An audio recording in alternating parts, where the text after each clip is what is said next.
A fresh leak has revealed the real fear etched across Sean Diddy's face while behind bars, and it appears to be tied to a long-buried secret he has dreaded for years. For some time, the narrative suggested he was comfortable in prison, sipping wine and offering business guidance. However, this newly surfaced footage paints a very different picture. He looks visibly rattled, and the cause may trace back to two historic names that represent grave risk. Tupac Shakur and the Notorious B.I.G. reports are now claiming that Diddy may be facing a serious internal threat from individuals linked to Tupac. One insider said it plainly: his safety could be at risk because many are convinced he played a role in what happened to Pac. Those same voices also believe he was involved in Biggie's killing, and these claims aren't coming from random chatter. They're emerging from deep within Brooklyn, where old rivalries from that time never truly faded. People believe he was connected to Pac, people believe he was connected to Biggie, and they're right here in Brooklyn, the source explained. The setting alone creates danger. The ghost of that legendary coast-to-coast rivalry still hangs heavily over those blocks. The killings of Tupac and Christopher Biggie Wallace remain among the darkest unresolved mysteries in music history. Throughout the years, Sean Diddy has firmly and repeatedly denied any role in either incident.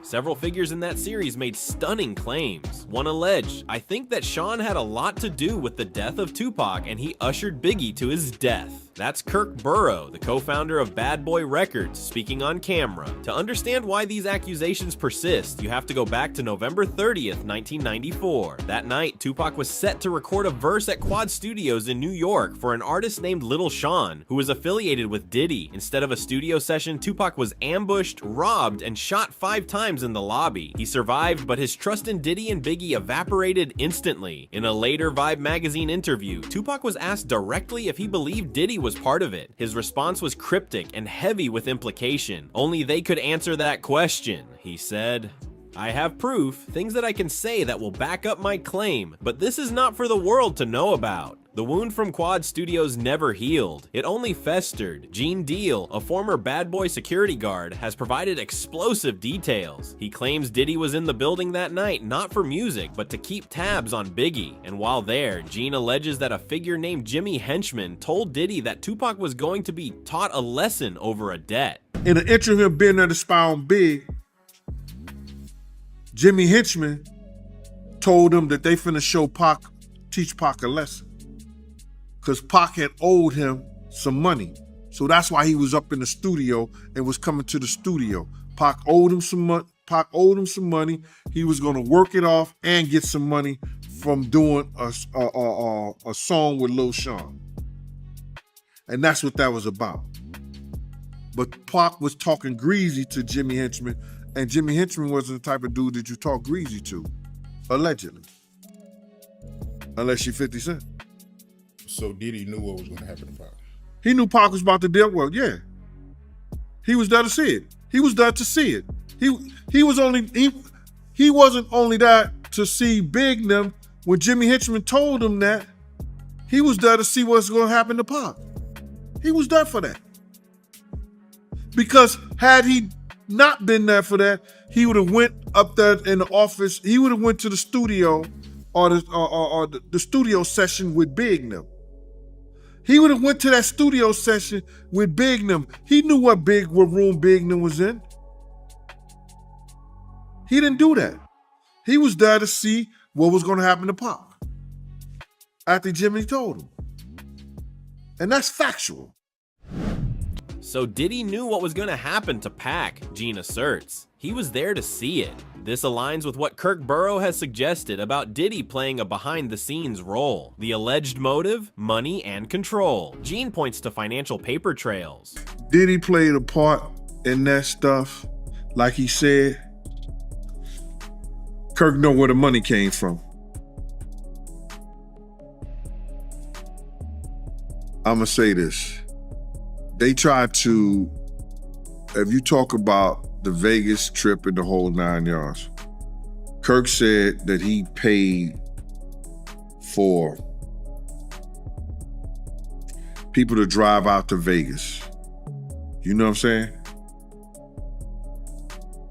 He said he paid for people to drive out of Vegas. I was heavily with Bad Boy at that time. I don't remember that part of it. You understand? I don't remember that part of it. But if Kirk knew and he was paying for people to drive out to Vegas in the whole 9 yards, it's hard to hide $1 million, brother. You ain't going to cash that in the check cashing place. You signing that over to somebody. I said 1,000 times, and I'll say it 1,000 times again. Eric Von Zip showed me and my man Boondang, AKA my man Slick, a check for $1 million. We don't know, and everybody trying to say, lying, talking about half of it got paid, 500. I don't know. I know when I asked him about, we asked him, do we ask? No, we didn't ask him. I know when he showed us a check and he walked away after he showed us the check for the $1 million, you understand? Kirk Burrow said he paid for people to drive out to Vegas, he mentions, alluding to the time around Tupac's final shooting. It's hard to hide $1 million. The Las Vegas shooting that killed Tupac in 1996 remained cold for decades. Then, in 2023, Dwayne Keefe D. Davis was arrested. In a bombshell 2009 interview that recently surfaced, Davis reportedly told police that Diddy was the one who ordered the hit, offering $1 million to get rid of Suge Knight and Tupac. A separate DEA report referenced an informant in 1997 telling a similar story, that Diddy hired the Southside Crips for the job. Diddy has never been charged, and police have stated he is not a suspect. Davis has pleaded not guilty, but if Diddy was entangled in the West Coast tragedy, what about Biggie's murder just 6 months later? The narrative from those close to Biggie paints a troubling picture. Kirk Burrow insists that Biggie did not want to go to Los Angeles that March, but that Diddy talked him into it. Biggie didn't want to go to LA. Burrow stated he was talked into it. Gene Deal corroborates this, revealing that even Biggie's friend and DJ, Clark Kent, questioned why they were going out the night Biggie was killed. According to Gene, Biggie told Clark the plan was set up by Puffy. Most chillingly, Gene says he begged for more security that night and was denied. They refused to hire more security. He says, a decision that would have fatal consequences. Former LAPD detective Greg Kading, who investigated the murders, has noted that Diddy was notably uncooperative. He wasn't exactly cooperative, Kading said. From a law enforcement perspective, he was very unhelpful. Kading now suggests a reason. As we found out in time, he was complicit in one of them, and which would make sense why maybe he didn't cooperate in the other. And Biggie didn't want to go to LA, ended up going. What got him out there was a week ahead of time to ease him into the whole award show. He may not have wanted to go to London, but was talked into it. First time ever a rapper of your stature getting this treatment.